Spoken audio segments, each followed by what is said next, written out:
Inilah Injil Yesus Kristus menurut Matius. Sekali peristiwa, Yesus berkata kepada murid-muridnya, "Apabila saudaramu berbuat dosa, tegurlah dia di bawah 4 mata. Jika ia mendengarkan nasihatmu, engkau telah mendapatnya kembali. Jika ia tidak mendengarkan engkau, bawalah seorang atau 2 orang lagi, supaya atas keterangan 2 atau 3 orang saksi, perkara itu tidak disangsikan. Jika ia tidak mau mendengarkan mereka, sampaikanlah soalnya kepada jemaat. Jika ia tidak mau juga mendengarkan jemaat, pandanglah dia sebagai seorang yang tidak mengenal Allah, atau seorang pemungut cukai. Sesungguhnya aku berkata kepadamu, apa yang kamu ikat di dunia ini akan terikat di sorga, dan apa yang kamu lepaskan di dunia ini akan terlepas di surga. Lagi pula aku berkata kepadamu, jika 2 orang dari antara kamu di dunia ini sepakat meminta apapun juga, permintaan mereka itu akan dikabulkan oleh Bapakku yang di surga. Sebab di mana 2 atau 3 orang berkumpul dalam namaku, aku ada di tengah-tengah mereka." Demikianlah Injil Tuhan. Terpujilah Kristus.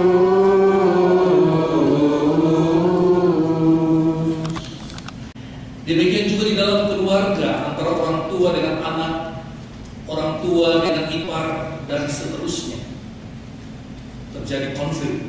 Di dalam organisasi-organisasi, di dalam tempat kerja kita, selalu ada potensi terjadi gesekan, konflik. Bahkan di dalam gereja pun tidak luput. Di dalam komunitas kita pun tidak luput dari konflik, walaupun semua datang dengan niat yang baik. Maka tidak cukup kalau kita hanya pandai menghindari, tapi kita harus siap menghadapinya dengan baik, dengan cara yang benar, dan dengan cara yang bijaksana. Ada satu pepatah mengatakan, kalau Anda menghadapi satu jalan di depan Anda, dan jalan itu berbatu-batu yang tajam, bagaimana Anda harus melewati? Kalau Anda tidak bisa membuat jalan itu mulus, nah yang satu jalan yaitu jalanilah jalan yang tajam itu, tetapi memakailah sepatu. John Maxwell, seorang penulis buku yang terkenal, tapi juga seorang pendeta, dia menulis dalam satu buku bahwa konflik yang berlarut-larut, konflik yang tidak bisa diselesaikan, selalu disebabkan karena sikap yang salah dari orang-orang yang terlibat, dan bukan dari isunya, bukan dari masalah itu sendiri, tetapi sangat tergantung dari sikap dan perilaku yang keliru dari manusianya. Misalnya, kalau ada orang berbuat salah, maka kebanyakan orang memfokuskan kepada pribadi orang itu. Orang menyamakan antara perbuatan salah dengan seluruh pribadinya. Padahal kan yang salah hanya sebagian kecil dari orang itu, tetapi seluruh orang itu dimusuhi. Jangan undang dia lagi karena dia pernah maki kita. Padahal itu hanya satu kejadian kecil. bukannya mencari solusi dari suatu masalah, tetapi kita seringkali pertama-tama mencari siapa yang perlu disalahkan. Bukannya mencari jalan keluar dengan penuh tanggung jawab untuk memperbaiki, tetapi kita selalu senang mempersalahkan orang yang berbuat itu. Demikian juga ketika seorang itu ditegur, walaupun tegurnya itu dengan maksud baik, dia mudah tersinggung. Dia merasa dirinya tidak dicintai, dirinya ditolak, dan sebagainya. Padahal yang dikritikkan hanya perbuatannya yang salah, bukan seluruh diri dia. Maka di dalam bacaan pertama kita dengarkan Allah memanggil Yehezkiel. Allah memanggil Yehezkiel untuk menjadi seorang nabi, untuk mengubah sikap hati yang keliru dari umat Allah. Sebab sepanjang attitude atau behavior masih keliru, maka apapun yang disampaikan akan menjadi sulit. Malah Allah memberikan tanggung jawab yang besar kepada Nabi Yehezkiel dan juga kepada kita. Dia mengatakan bahwa kalau aku berfirman kepada orang jahat bahwa dia akan mati kalau tidak bertobat, dan engkau tidak berkata apa-apa untuk memperingatkan dia supaya dia bertobat dan hidupnya diselamatkan, orang jahat itu akan mati dalam kesalahannya, tetapi aku akan menuntut pertanggungjawaban atas nyawanya daripadamu. Dan demikian juga sebaliknya, apabila engkau sudah mengingatkan orang yang berbuat salah itu, tapi dia membandel dan kemudian dia mati karena kesalahan itu, engkau diluputkan dari tanggung jawab itu karena engkau sudah melakukan yang terbaik. Perlu kita ingat bahwa dalam suatu konflik atau ada yang tidak beres pada satu situasi, maka akan ada 3 jenis tipe manusia yang bereaksi. Jenis manusia yang pertama yaitu orang-orang yang seakan-akan tidak mau tahu, tidak mau terlibat. Dia mengatakan itu kan urusan dia. Orang ini tidak mau memberikan pendapat walaupun dia tahu si A yang salah, tapi dia mengatakan saya tidak mau bilang apa-apa, tidak mau terlibat. Ini kelompok yang disebut hiders, suka bersembunyi saja. Ada orang yang bersembunyi dari masalah karena memang dia tidak melihat masalah. Dia anggap itu bukan urusan dia. Tapi juga ada orang yang tahu, jelas-jelas dia tahu siapa yang salah, di depan mata jelas bagi dia, tetapi dia tidak berani tampil untuk menyuarakan apa yang benar itu. Dia diam, dan paling banter apa yang terjadi, dia ngomong di belakang. Ada seorang konselor yang terkenal di Jakarta. Dia mengatakan kalau ada orang datang kepada dia untuk konseling dan mulai mengeluarkan keluhan-keluhan tentang suaminya, tentang istrinya, tentang teman sekerjanya, maka pertanyaan pertama yang disampaikan oleh konselor itu, apakah engkau sudah pernah menyampaikan itu kepada yang bersangkutan? Ya belum. Jadi untuk apa kamu datang ke sini? Ya saya mau supaya ada orang mendengarkan saya. Orang semacam ini ditolak oleh konselor itu. Dia mengatakan, sebelum Anda berbicara kepada saya, Anda harus berbicara dulu kepada yang bersangkutan. Seringkali kita menghadapi masalah, kita tidak berani bicara kepada orang yang bersangkutan. Lalu kita cari orang lain untuk mendapatkan simpati. Dengan cara itu kita membuat division, kita mulai membuat perpecahan. Kita mau supaya banyak orang lain simpati dengan kita dan ikut memusuhi orang yang bersalah itu. Tipe orang yang kedua yaitu orang yang berani tampil mengatakan apa yang benar. tetapi dengan kemarahan dan tanpa cinta kasih. Dia menyampaikan kebenaran dengan jujur, tetapi tanpa cinta kasih. Seringkali orang ini seperti sebuah sapu yang mau membersihkan lantai yang kotor, tapi dirinya sendiri kotor, ya, sehingga bukannya bersih tapi tambah kotor. Tipe yang ketiga yaitu disebut healers, yaitu orang yang punya karakter penyembuh.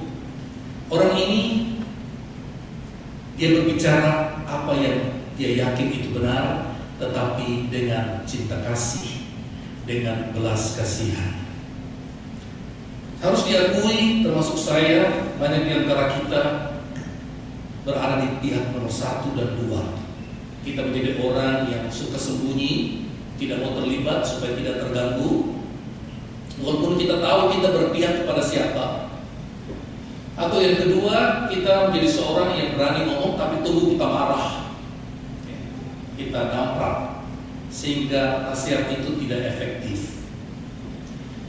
Maka hari ini kita diingatkan supaya kita perlu belajar attitude yang benar. Semua, bukan hanya Anda tapi juga saya. Attitude yang benar, attitude yang baru, yang sesuai dengan Injil. Mengatakan yang benar, apa yang kita tahu itu sungguh perlu, tetapi dengan tujuan bukan untuk mempersalahkan orang itu, tetapi untuk membawa orang itu kepada kebaikan. Itu disebut satu kritik yang membangun. Kritik yang membangun itu bisa dirasakan oleh orang yang dikritik. Kalau dia merasa kritik itu tidak menyakitkan dia, berarti kritik itu disampaikan dengan cinta. Kritik itu disampaikan dengan motivasi yang baik. Kritik itu disampaikan supaya orang itu lebih selamat. Maka kita perlu belajar. Bagian yang paling sulit yaitu menyampaikan satu kesalahan dengan lemah lembut. Kita seringkali tidak mampu karena kita tidak terbiasa. Kita tidak terbiasa karena kita tidak mempunyai attitude atau behavior. Nah, dalam Injil hari ini Yesus memberikan tahap-tahap yang harus menjadi dasar penyelesaian satu konflik. Dia katakan, kalau ada seorang saudaramu yang harus kamu cintai berbuat dosa kepada kamu, langkah pertama-tama yaitu panggil dia, berbicara dengan dia secara pribadi, empat mata, hati ke hati, tetapi di dalam cinta kasih. Dalam cinta kasih berarti kritik itu tidak keluar ke tempat lain, orang lain tidak perlu tahu. Juga dengan rendah hati, sehingga orang yang dikritik itu tidak merasa digurui, karena kita yang menyampaikan kritik itu juga adalah orang yang sama lemah. Maka ketika kita mau mengoreksi seseorang, kita harus refleksi juga diri kita, bahwa kita juga punya kekurangan. Kita seringkali jatuh pada kesalahan yang sama walaupun bentuknya berbeda. Dengan cara itu kita bisa mendekati dengan lembut hati. Kita tidak boleh emosional dan dalam spirit cinta kasih. Kemudian Yesus katakan, kalau cara ini pun tidak mempan, orang itu masih bandel dalam melawan kita, maka hendaknya kita memanggil beberapa saksi. Dan kalau kita memilih saksi bukan untuk mencari simpati kita, maka pilihlah saksi orang-orang yang bijaksana. Jangan kita cari saksi orang yang gampang panasan. Jangan kita cari saksi orang yang gampang terpengaruh, karena masalah tidak akan selesai, malah bertambah. Carilah saksi-saksi pendukung yang netral, yang punya kebijaksanaan. Dan kalau ini pun tidak mempan, masih bandel, barulah kita menjadikan ini isu bersama. Yesus katakan, sampaikanlah ini kepada jemaat, sampaikanlah ini kepada komunitas, bahwa ini kesalahannya, supaya komunitas bisa mengambil sikap. Dan kalau ini pun masih ditolak maka kita harus menganggap orang ini belum masuk level kita. Tadi dikatakan, kalau ada seorang saudaramu, saudara berarti bukan saudara-saudara, tetapi sesama kita yang mempunyai nilai-nilai hidup yang sama dengan kita, cita-cita hidup yang sama, kita bisa mengatakan dia saudara kita. Kita disebut saudara-saudari dalam Kristus karena kita sepakat, walaupun kita berbeda suku, berbeda budaya, kita semua mau menjadi pengikut Yesus yang satu dan sama. Kita sama-sama mau berjuang supaya Injil itu hidup dalam diri kita. Kita bersama-sama berjuang dari hari ke hari mau menjadi lebih baik. Itu kesepakatan dasar kita. Tapi kalau ternyata ada orang yang menolak terus dikoreksi, maka dia dianggap masih outsider. Dia belum tergolong kalangan kita. Yesus katakan, anggaplah dia orang yang tidak mengenal Allah. Bukan untuk dibenci, tapi harus dikasihani. Saudara yang terkasih, mari kita memeriksa diri kita, tidak menuding orang lain, tapi kita dibanti-banti. Apabila ada konflik apapun, kita belajar untuk menyelesaikan dengan tahap-tahap ini. Tetapi di atas segala sesuatu, didasarkan pada cinta kasih kepada sesama. Dalam nama Bapa dan Putra